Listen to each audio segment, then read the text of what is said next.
Ciao Juventini of the world, my name is Giuseppe, welcome back on the channel. It's Monday and what a beautiful way to start the week, especially if you are thinking back about that victory over the team of Maurizio Sarri, 3-1. Not only the victory was important to give a better mood to the Juventini, but also the way that we were convincing the supporters, the way that we were playing that was much more entertaining, much more smart. We were really dominating that game. And of course, the supporters, the tifosi, Ultraback, a lot of beautiful news for us Juventini. Yesterday we already had the opportunity to go in depth, in detail about how we played that match day 4 against the team of Lotito, and we did really well. So I recommend you, if you didn't yet, go back on the video of yesterday because you will know a lot more the differences with last year's Juventus and this one, and there are a lot of differences. So what we will speak about in today's video, it's totally different because today we will focus on a player, for example, Manuel Locatelli, because we were all praising his performance against Lazio,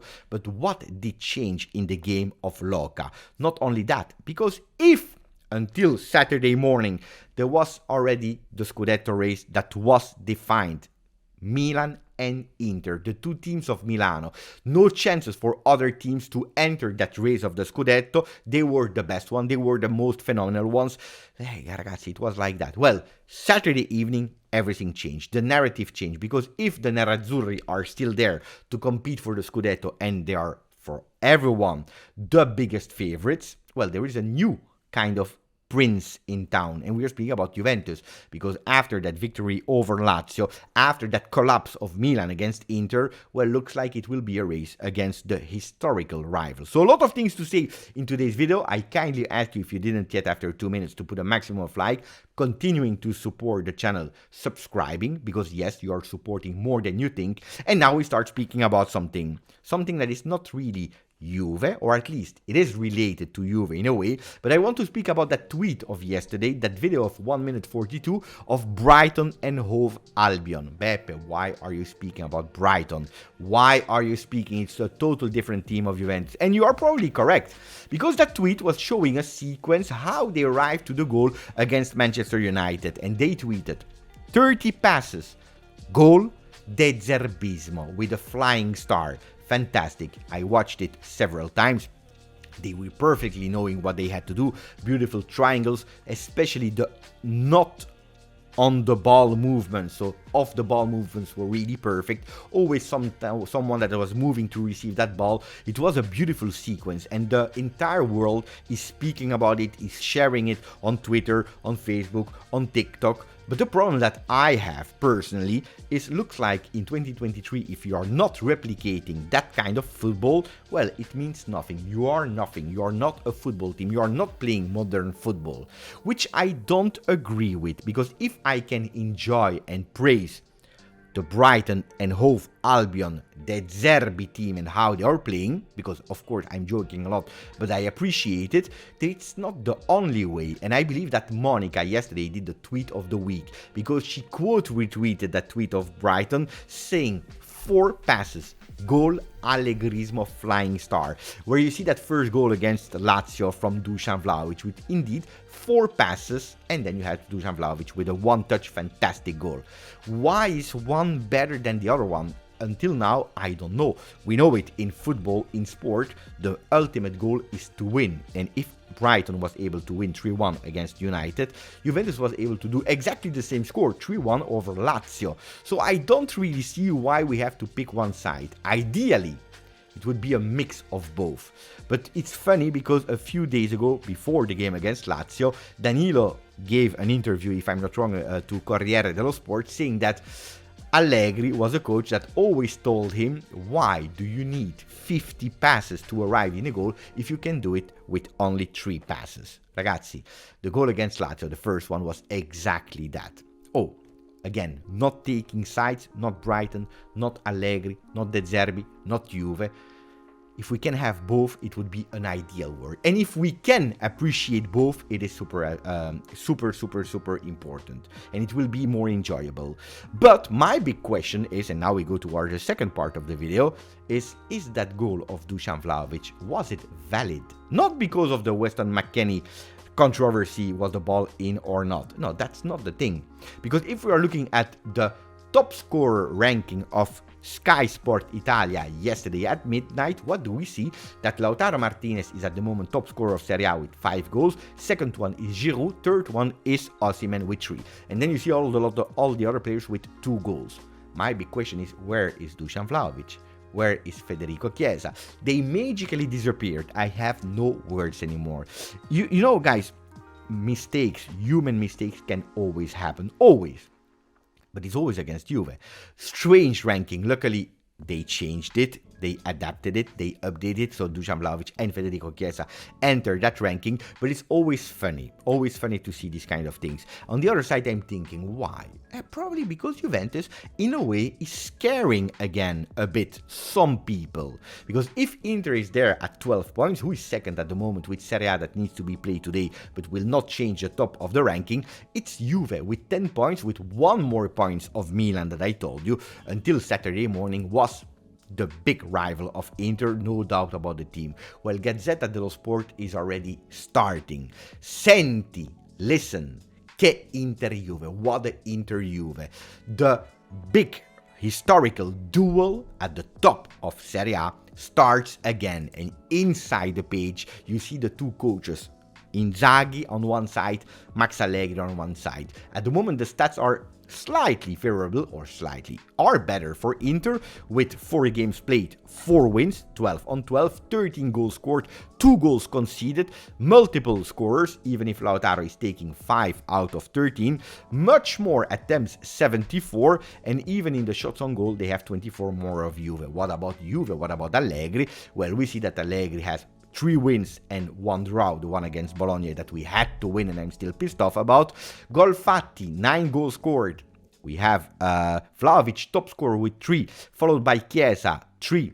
Vlahovic 4, Chiesa 3, and then Rabiot and Danilo 1 each. We conceded 2 goals, so 1 more of Inter. 58 are the attempts towards a goal and 19s in target. So Juventus is more clinical, that when they are taking their chance is going more than Inter on the target, which is important, which is super important. But it's not over, because they are even explaining Inzaghi, bel gioco, Inzaghi, beautiful game, and also a golden bench, because we know it, they have like 2, if not 3 players per role, and quality players. What about Allegri? More courageous than last year, and they have also the Europe as a friend. Why? Because Juventus will have more time to prepare the game, not being able to play European competition that, if I'm not wrong, starts tomorrow. When will we know a bit more of that game, according to Gazzetta dello Sport, about that duel at the height of Serie A? Well, on the 26th of November in the Allianz Stadium will be the first game, and then on the 4th of February, the return game. Are they going a bit too far? According to me, yes. I told you so many times, and yesterday we were speaking about it with Romeo Agresti. According to me, even if it's hard for me to admit, Inter on paper is much stronger than Juventus. Does that mean that Juventus can't compete? Absolutely not. But on paper, today, Inter is stronger. And I don't like the narrative of jumping in emotions, because then people will really start to be unbalanced. Then one day we are the kings, we are phenomenal, we are the best. On the other day, we are a disaster, Allegri out and not good, and we change the management. Why is Giuntoli there? Our players are overrated. I believe you need a bit more balance. And that's one of the reasons, I think, why the official communication, public communication in front of microphones and camera from Max, Giuntoli, Scannavino, but also the players are, we always put our face and we say our minimal objective is top 4. Then what arrives there more, we take it, of course, and from there we will try to compete if we are there. But our minimal, not maximum, minimal objective is top 4. Because when you are reading Gazzetta dello Sport, it's crazy. But also some people that are speaking, experts that are speaking on Tutto Sport. Vlahovic e Chiesa il top. Sono loro gli anti-Inter. Vlahovic and Chiesa are the top. They are the anti-Inter. Words of who? Well, of Prandelli and of Serena, who are their ex-Juve players. Prandelli, ex-coach of Italian national team, that said Inter is favorite, but pay attention to these 2 in front. What about Serena? He said, yes, they are the answer to Thuram and Lautaro Martinez.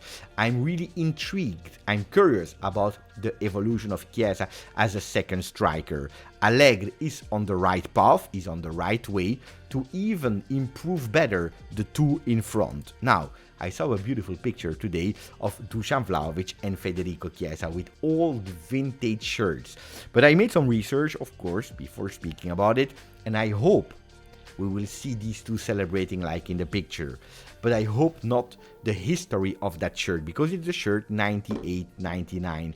The year before, we won the Scudetto, so that's why you see the patch on that shirt. The problem is that at the end of that year, we arrived 7th. That was the famous year where things were not going that great. That change on the bench, we changed coach from Lippi to Carlo Ancelotti. That year was a disaster. We arrived in the semi-final of Champions League that year as well, but we were not able to win any trophy. So hopefully these two will celebrate, will be happy, and whatever you want, but hopefully we can do much better than in 98-99.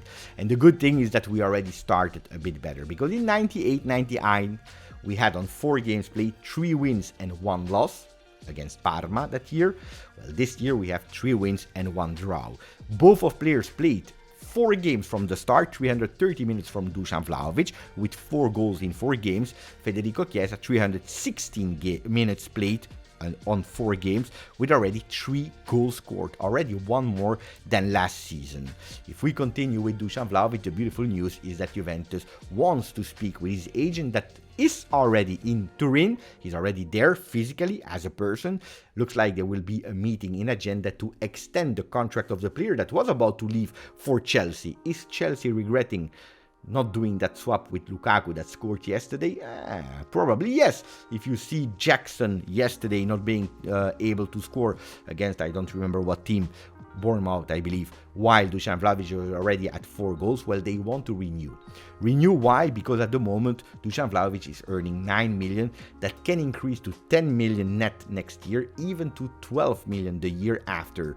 While Juventus wants to extend, lowering a bit the fixed part of the fee for Dusan Vlahovic, but giving him more certainty.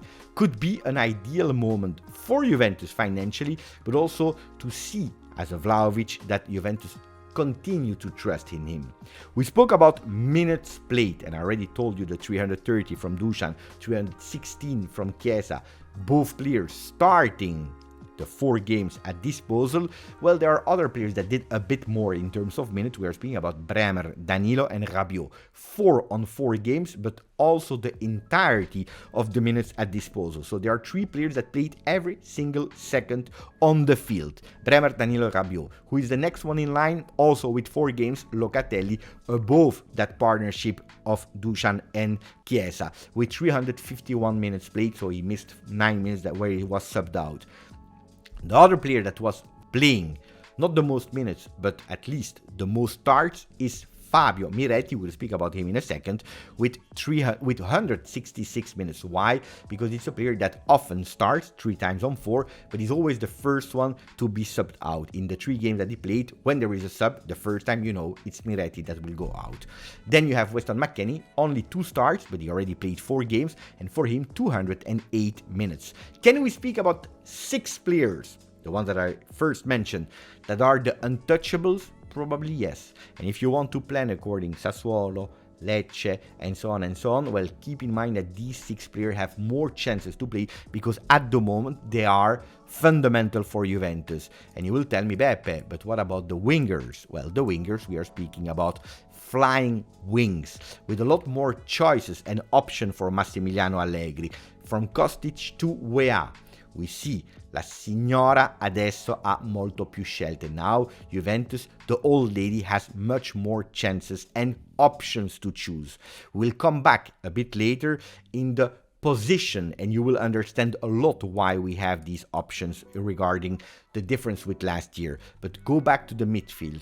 Manu Locatelli, ruolo, leadership, Italia. The role on the field, the leadership, and Italy. Why the leadership? He has always been a fan favorite in terms of Juventinità. Fan favorites that were asking more on the field to Manu. Nobody was putting his doubt is Bianconera Fede. The the love for his team from his childhood. Well, Manuel Locatelli, we were all expecting a step ahead, a bit better. I often asked this season for him to make the difference was to stop only sacrificing himself for the team, but also helping the team, supporting the team, but also starting to build, starting to think a bit more offensively, starting a bit to think a bit more about himself, which looks like he's doing. That leadership gained because of the exit of Leonardo Bonucci. We are looking for new leaders, and Danilo is one. Another one is the silent leader Adrien Rabiot, especially on the field. But then you have also a Manuel Locatelli that is growing, listened to from the young kids, but also something changed in his way of playing. Look at the heat maps of the first 4 games of Serie A from Manuel Locatelli. You see it here against Udinese, nearly to the center of the field, much higher than last year. You see also the zone, the heat map of Locatelli against Bologna, a match that we drew, but even higher than against Udinese. Then you see the game against Empoli, also here, everywhere Locatelli, and you see it also here, close to the center of the field. A bit lower in the last game against Lazio, but look at the zone with the heat map where Locatelli was. He was everywhere, and it's not a coincidence that it was his best game of the season so far. I want to take that picture and I want to compare it with the last game that we played against Lazio on the 8th of April that we lost unfortunately 2-1. Look at the differences. Look at where the number 5 Locatelli was on the pitch. He was actually the lowest player on the pitch, even behind Bremer and the number 15 Gatti that played that day as well. A total different Locatelli, where the heat map is showing that a lot of time he was even in our own box. We lost that game, a Locatelli that was totally different. We were playing with 5 men in defense, the 4 that we had with actually the number 11, the number 12, the number 15, the number 3 that were lower, and they were supported by a Locatelli forming a 5-man defense that was less higher on the pitch, with isolated Di Maria there up front and with a Dusan Vlahovic in difficulty. What do we see now? We see something totally different with our wings. Go back to the game of Lazio of Saturday. You see that partnership, Weston McKennie, Federico Gatti. These two are super high on the right wing. Locatelli is much higher than the last game against Lazio, than a lot of time last season in his role on the pitch, which is actually offering a lot more solution. Also Kostic much higher on that left part of the field. A lot of differences, but especially a Locatelli that playing in that zone was able to do what he loves the most, building, using his vision, using his right and his left foot, changing field, because this is what Allegri is asking him. And going back to what we were saying about these wingers, Locatelli has now a task more, trying to use the speed of our players on the wing, trying also to play vertical, but when he has the possibility, immediately looking on the right and on the left to understand who is there. Well, that goal, Locatelli, Weston McKennie, Locatelli, Dusan Vlahovic, that first one was an example of that, but especially also that third goal with Locatelli for Weston McKennie for Dusan Vlahovic for that third goal. Weston McKennie a lot more involved, but also Timo Weah, that when he's entering, is giving another energy to the team. An energy, but also an offensive energy, because at the moment he has to work a bit more on his defensive side. It's not a mystery. I told you, it's not a coincidence that at the moment we didn't see Gatti and Weah starting on the same side.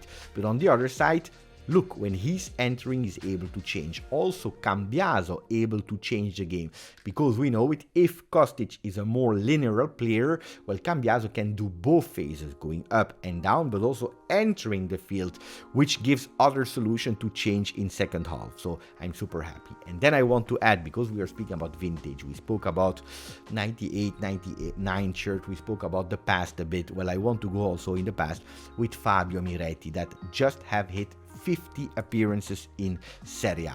That's amazing. That's fantastic. No, not Serie A, sorry. 50 appearances with the first team of Juve. A lot of time, I read a lot of criticism towards Fabio Miretti, that just turned 20 on the 3rd of August. Fabio Miretti, that is a player that I really like. I believe in the potential of the kid, that is extremely high. I think that we will see a lot more of him already starting from this season. I followed him with the youth team and you could see that he was making the difference. He was that gem, and I'm happy that he already has 50 appearances with Juve. When you are speaking about Miretti, when you are really strong on him, harsh on him, think about one thing. When Alessandro Del Piero turned his age 20, he had 35 apps with the first team of Juve. He arrived at Juventus playing with both teams, the youth and the first team, in his first season, and had 14 appearances, and until he turned the age of Miretti, he had 35 apps with Juventus. What about Marchisio, where we can analyze a bit and compare a bit better Marchisio with Miretti, because both of them started at 6-7 years old with Juve and did all the steps toward the first team, while Marchisio did his official debut with the first team when he was 20 and a half. When today, Miretti has already 50 apps with the first team. What does that mean? That Juventus is different than the Juventus of 2006, that the Juventus of 93, where Del Piero was fighting against a Baggio, a Ravanelli, a Vialli, and so on and so on. Of course, it's a different era, but it's also a statement that Max is believing in the youth, is believing in Miretti, that he could have gone on loan already last year or last summer. He didn't yet because his performances and his different skills than the one that we have in our team are crucial for the team. Of course, he's looking for that first goal that he found with Italy under 21. He's looking for it with the first team Juventus, which would even more free up his mind and his concentration and give him that self-confidence boost that, for example, Locatelli found with gli Azzurri to show it against Lazio. I really believe in that kid. I really believe, and I'm super happy that we have a talent like that have all the time in the world. With a bit of support from our side, and also with him, of course, applicating himself, doing better, trying to improve game after game after game, he has all the time in the world to become a player that will enter maybe the top 10 appearances with Juve all time. Who is another player, and then we finish, who is another player that could possibly also have a beautiful career in Bianconero with a lot of appearances? Well, we are speaking about the next in line, Kenan Yildiz, that at 18 years old has already 2 appearances, 40 minutes in total, not a lot yet, but it's a player that 4 times on 4 has been called up from Massimiliano Allegri. Can we see him in the 2 games that we will play? Because we will play them in a matter of days. First Sassuolo, then midweek Lecce. Will there be some rotation? Will there be some more minutes at disposal for a player like Kenan Yildiz? Well, in 2 games we will know. Ragazzi, put a maximum of like in the video if you enjoyed it.